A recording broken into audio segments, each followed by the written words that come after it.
Yo, my name is Maurice Falk, and in today's video I'm going to show you a breakdown of the portfolio piece that landed me a job at Lucasfilm Animation as a 3D storyboard artist. This is not a step-by-step guide, but I will be going over all the different parts that went into this, including all the software that I used. I did this storyboard Animatic through Andy Cung's How to Storyboard an Animated Scene class. I highly recommend checking out his courses. It was a huge help for me to progress through my storyboard journey. At the end of the video, I'll summarize my best tips for creating storyboard pieces, and I will also give some insight into some feedback that I got for this specific scene. All right, let's hop in. On the technical side, I use Writer Duet. It allows you to write scripts for free. I think up to 3 projects or so, and then there's paid versions after that, which allow you to share and collaborate. It helps with formatting along with all the other screenwriting software. So why should you write a script? Writing a script helps explore ideas really quickly. It's a way for you to visualize your characters, get to know them, see how they would react in situations, and it really helps with iterating on dialogue. So trying to make concise, effective dialogue is very important. It helps give the blueprint for your story, and it also helps keep you on track and focus on the story and not get bogged down by the visuals just yet. So I think you got to just stick to finding a good core idea and flesh it out, in your head, and then write it down at some point. A couple of storyboard tips for your creating a portfolio piece. I would definitely try and keep the idea simple and something that people are familiar with. It helps to take a classic trope and do a unique twist on it. Keep your character intros quick, clear, engaging. That also has to do with character design. Make everyone stand out with the shape language, how they react, the type of voice or persona that they have. I would avoid trying to tell a story that requires a lot of context or, all this other lore.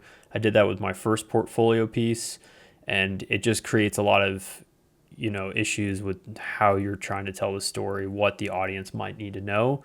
So try and keep everything confined to one scene, but maybe set in a larger world. One way to do that is to draw from your life experiences and things that you're passionate about. I would avoid doing a scene that, directly takes from a moment in your life.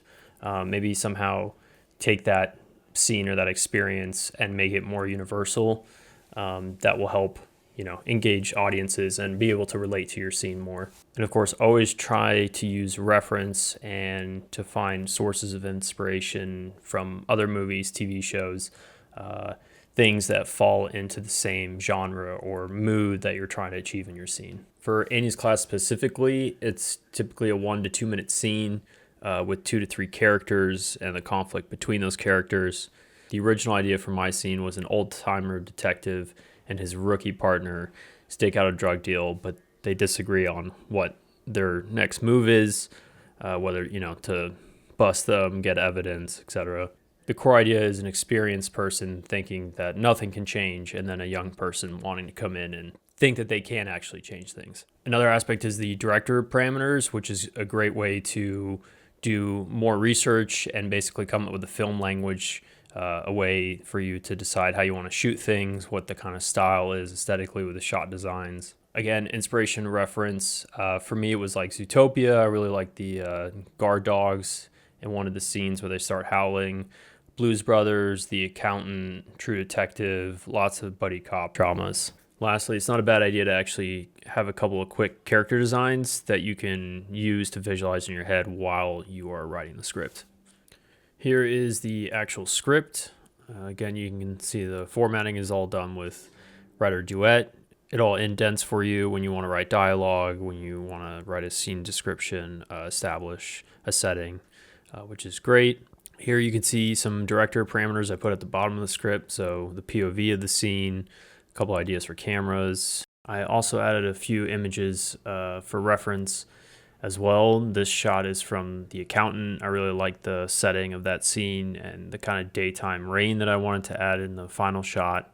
There's a character design by the renowned artist Shiyoon. I'll link him below. He did character designs for Zootopia, which I thought were fantastic, so I wanted to include those. Again, a shot from True Detective, that kind of conflict between those guys in the car. And I also included a quick sketch over for Wally and Jerry and the initial ideas I had for the characters. Okay, so part 2 is the thumbnails. This is a very critical step in basically coming up with all your shot ideas, your camera choices. It is very fast and great way to explore a ton of different ideas. I used some template off Google, and I imported into Procreate, and I basically just drew over that. So you had 5 frames per page, so I can kind of see the continuity of the shots as well. Gives me a chance to put some notes beside it. So here you can see I wrote 35 millimeter, 50 to 100 millimeters. So it's a long, very long telephoto lens. I like trying to think of the lens choices during this phase. I think especially when you go into 3D with Blender, it's very important to have a good sense of how you're going to shoot this in a 3D setting. So if you start thinking about camera lenses early, then you can quickly tackle those shots. So I'll just kind of scroll through it slowly. But yeah, the core idea with thumbnails is to keep your drawings very rough, loose, using a lot of shapes. You want to get through it fast. And so you can see a lot of it's pretty rough in terms of, just trying to draw, the chair, what kind of angle of the shot is essentially. You can see some continuity lines, so I know it's, pose 1, pose 2, he's like getting up. And yeah, basically just kind of exploring how you would shoot inside the car. And again, it changed because I thought it was just way too cramped and tight, and I didn't feel like I could really capture the characters as much as I wanted to with them sitting and being stuck in the car. And here you can see a little like football plan. So this is for planning the whole, set out in 3D where Wally and Jerry are parallel parked on the side of the road, and then the van shows up at a warehouse to do like this drug deal kind of thing. Another great thing about thumbnails, and to include them in your portfolio, is that a lot of studios tend to look at your thumbnails. It shows them your problem-solving skills. It shows you your storytelling skills really quickly. It shows your draftsmanship, because if you have a really good shorthand, you can draw small and quickly. So that helps, because ultimately, with endless amount of times, anyone can draw cleanly, right? So it's a matter of like how well can you draw fast, and how effective can you draw. So there's that thing called pencil mileage. So you might want to consider including your thumbnails as like a separate PDF or a couple images to show examples of how you it's basically showing how you think when it comes to storyboarding, which is great. Part 3, creating the environments in Blender. I'm going to keep this pretty brief. I just want to kind of give you guys an overview of how I went about this, the benefits of using Blender for mocking up a 3D set, and any of the add-ons I mentioned, I'll link them in the description below. A lot of plugins or add-ons for Blender will really help speed up your workflow, so I definitely advise checking some of them out. So the major one is using image planes, which is a built-in add-on within Blender. Everything basically started in Photoshop. I would look at reference, and then I would draw a 2D image, export as a PNG file with transparent backgrounds, and then that would allow me to then import into Blender. And then you'll see here in a second when I show you the environment setups, how that looks. So for instance, here's the van, here's the reference, and then if I just switch on my drawing, you can see here's just the transparent, PNG file, what it looks like. So I just did that for front, back, the top, one side, the right side, because one side slides open, the other side doesn't. The door is separate because I animate that separately. Here are some of the other building textures. So again, here's the bottom part of a building, and then here's just some windows. Again, very loose, very just adding a bit of texture to it, so it looks a little more interesting. But you know, again, here's an example where I looked at reference and then I just painted in very quickly a intersection. Here is the streets, little bicycle signs, just a little bit of detail. Here's the hideout, which is the actual room later in the scene. So I can zoom in here and show you I had some reference. You know, I wanted a rundown building, abandoned building. So I used that reference, added some details to the wall, added the door. This is a floor texture. This is the wall where Wally and Jerry look out of. Added some old, you know, heating thing just for some interest. Here is the classic detective string board, you know, who all the different wanted criminals and, you know, how it's all connected. So this is trying to show, you know, clearly they've been there for a while staking out this this drug deal. I did a couch, but I don't think I ended up using that. I think I just made a material inside a Blender. Here is the first establishing shot. It's inspired by a shot that Ridley Scott did. So basically the Empire State Building is one drawing in Photoshop, and then I just put it around in a cube and did a little bit of extruding and knife cutting to actually get a 3D dimensional building here, just so it has a bit more aesthetic. Same thing with the little spire at the top as well. Everything is just kind of one image texture and it's just moved around. The surrounding city is actually it's one cube, and then I use the Bagapie add-on, which allows you to like scatter objects across an environment and, you know, randomize them very quickly. It's all within like a few clicks. So that's how I created the city in the background, and that's how you get this shot here. Okay, so here is the other couple of shots where the van goes to pick up the bad guys. Again, everything is just like one side of a building, drawn in Photoshop, imported. I make a little, you know, building out of it, and that's good enough. Again, we're just trying to imply things, make sure everything is clear. The birds that you see here in the beginning, this is another add-on, which is, I've linked that below, and it's just like an effects particle simulation, but then the creator of the add-on cleverly, instead of using, you know, some other kind of particle, just made it like birds, bugs, paper, so that, you know, added some more visual interest to the shot and kind of grounding it, making it, you know, the street feel alive and that kind of thing. And obviously the sound, which I'll go over later. In this scene, this is also where I use grease pencil to actually have the characters get inside the car. You can see it jumps a little bit. It's been a long time since I've opened this file, but you can see some of the cameras moving, kind of, you know, where I place them. Just a very simple setup where these guys are waiting for the van. It slides open. They walk towards the van, and then they get in the van. For the actual camera work and seeing like an edit in real time, I used, at the time it was called Ubisoft Shot Manager, but it is now being solely developed by the creator of that add-on independently from Ubisoft. And it's now called Storyliner.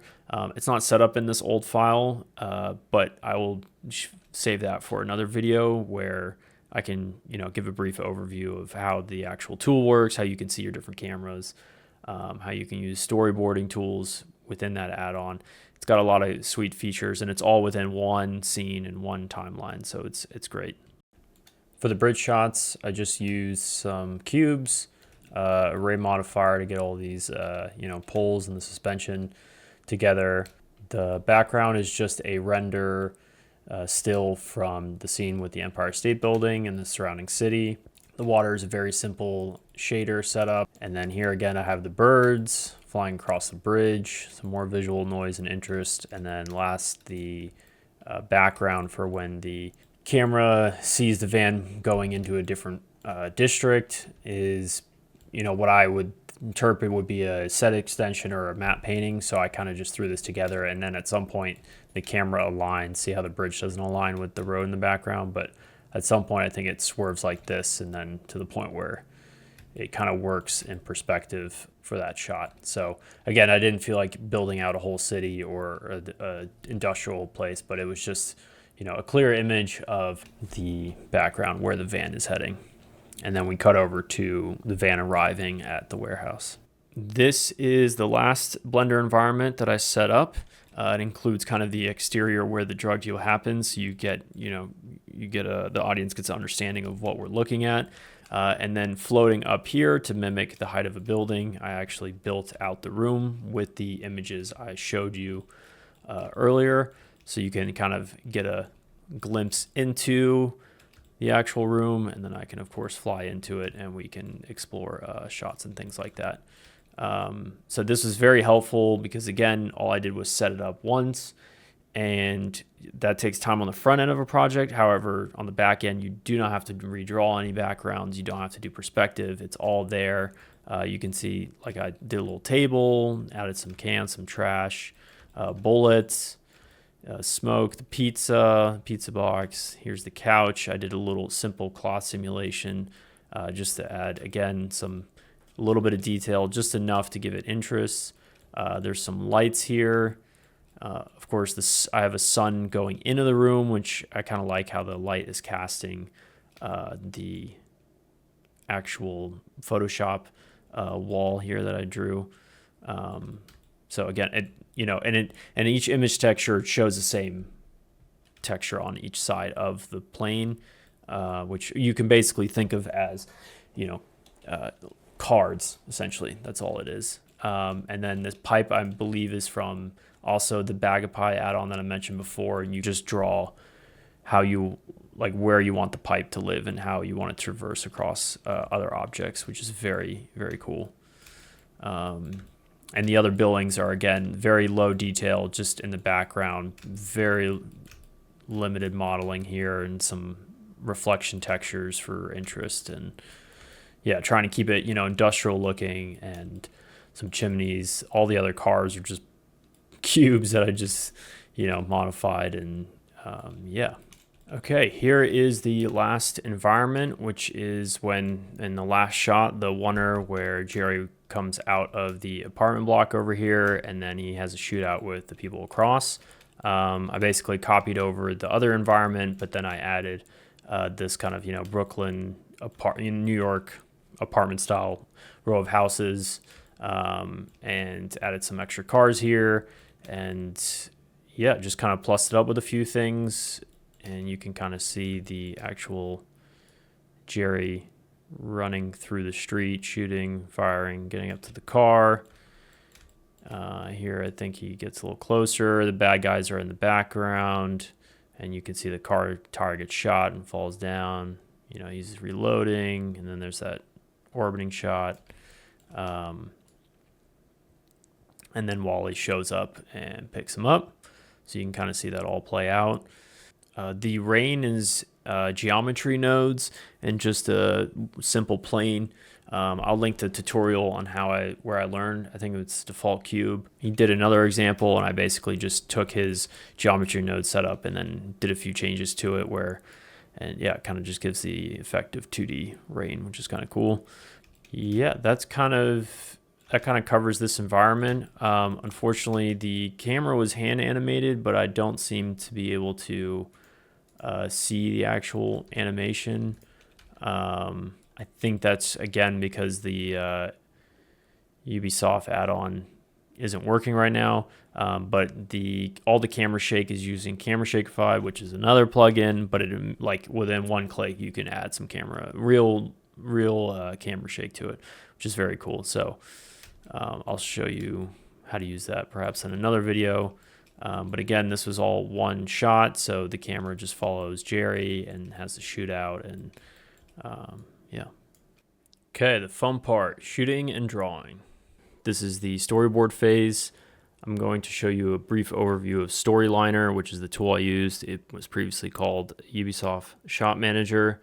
I'll also kind of discuss the different philosophy for using Blender and going back to Storyboard Pro for the conversation piece. So the entire beginning of the project was done in Blender, which you saw previously with all the image planes, everything. All the drawings are done with grease pencil objects, and they're all moving throughout the scene. Again, just drawing where they are in 3D space and then matting them. Everything leading up to here, and then this shot.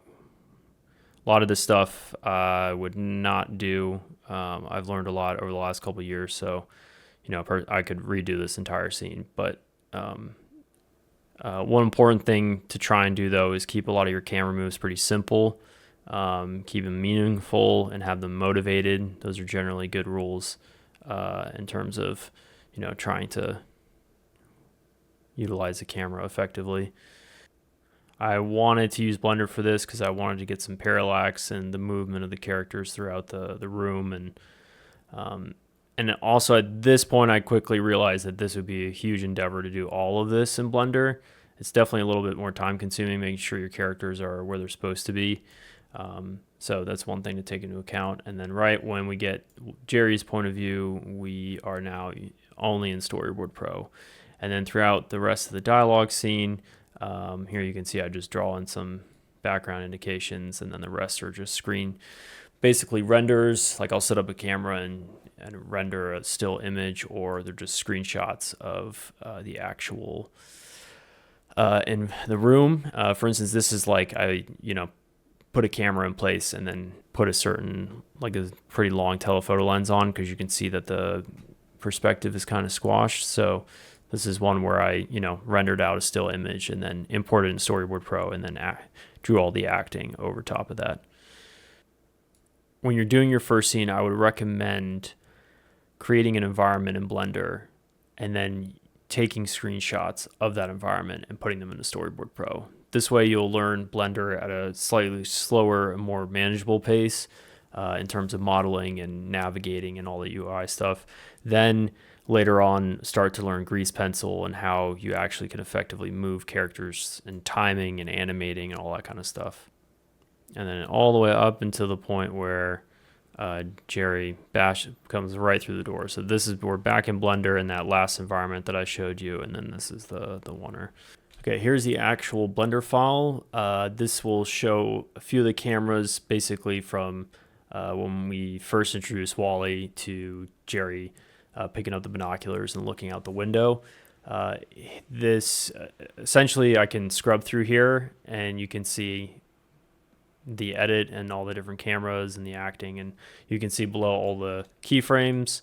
But what you're seeing here in the timeline are the strips, which are the camera strips, and they're all also nicely laid out here vertically. And you can also change the order of the strips. So basically reordering shots if you want one shot to land in front of another. And then as you can see, there's gaps in between here. It's great to also leave yourself some space in case you need to retime something, insert more keyframes. And what happens is if I hit play, it'll automatically jump and gap that space I left between cameras. And again, this is the Storyliner add-on. There are several other ones. I can link them all below. It's definitely worth checking out if you want to actually storyboard inside Blender with grease pencil. There are definitely a lot of moving parts to storyboarding in Blender like this, but if you give yourself enough room between shots and just take it one step at a time, it can definitely help you out with some camera moves and other things that you would like to do that you maybe can't do inside Storyboard Pro. So unfortunately, I do not pay for Storyboard Pro anymore. I don't use it in my personal work and I don't use it at my professional work.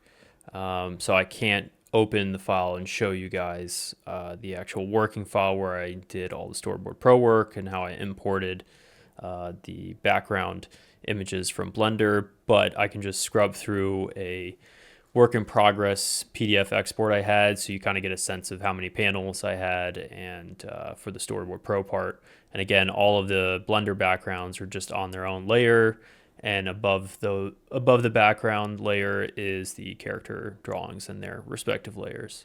But so I hope that's pretty straightforward in terms of, 2D storyboarding and Storyboard Pro. Using Blender as a tool to save you time on the back end when you don't have to redraw backgrounds and you can just export still images.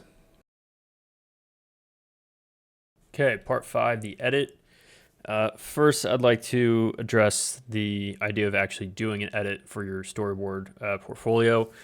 I've seen a lot of other artists suggest not to do an edit or an animatic. I think it's worth just doing. I think there's a lot to learn. You'll notice that some shots might not work when they're actually timed out properly. Another thing is adding sound absolutely makes a difference to your scene. It helps engage the audience, brings it to life in a lot of ways. You can always share your storyboard, your original storyboards in a speaker deck, and then also share an animatic on your website. Those are 2 acceptable things.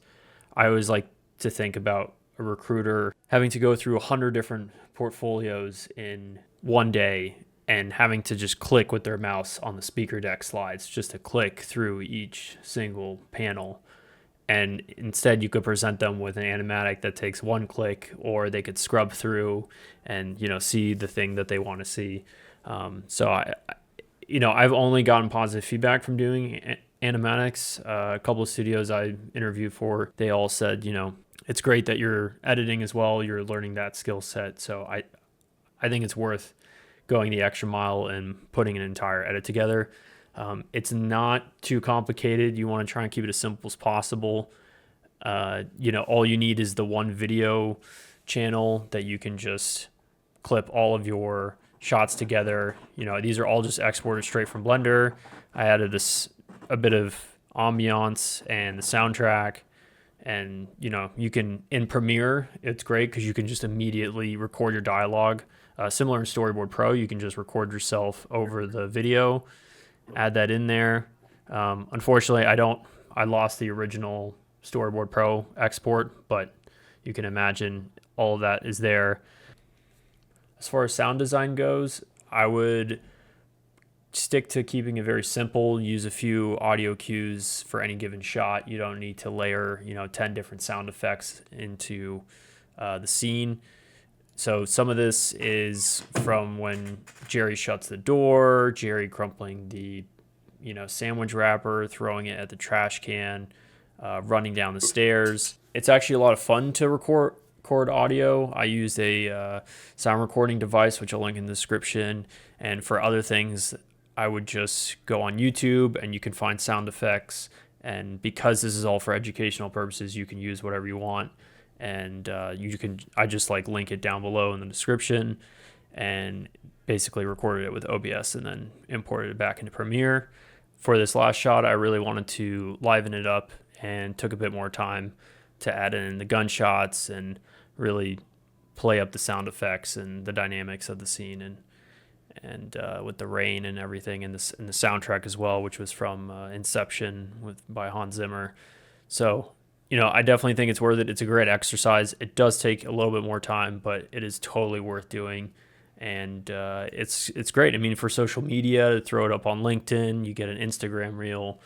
Again, you can have both the video, the animatic, and a speaker deck on your website. So it's just a nice thing to have.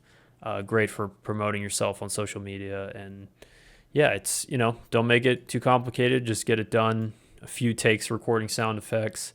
Throw it in there, see how it feels, and have fun timing stuff out. All right, so that wraps up the breakdown. I hope that was helpful and thorough enough. I plan on doing shorter step-by-step guides that go over some of the specific things that I talked about today. If you're interested in those, please leave a like, subscribe, and feel free to ask questions in the comment section below. I promise my next video will be shorter. This was, there's a lot of stuff to go over with storyboarding, especially when making a full animatic like this. So I wanted to give a clear indication of the amount of work that went into this and the kind of things that you could utilize Blender for. I also have a blog that has a couple of different resources. I do scene studies. I have a monthly watch list and some book reviews that might be helpful. So be sure to check that out as well. Hey, post edit here. I realized I forgot to share the feedback that I got for the scene.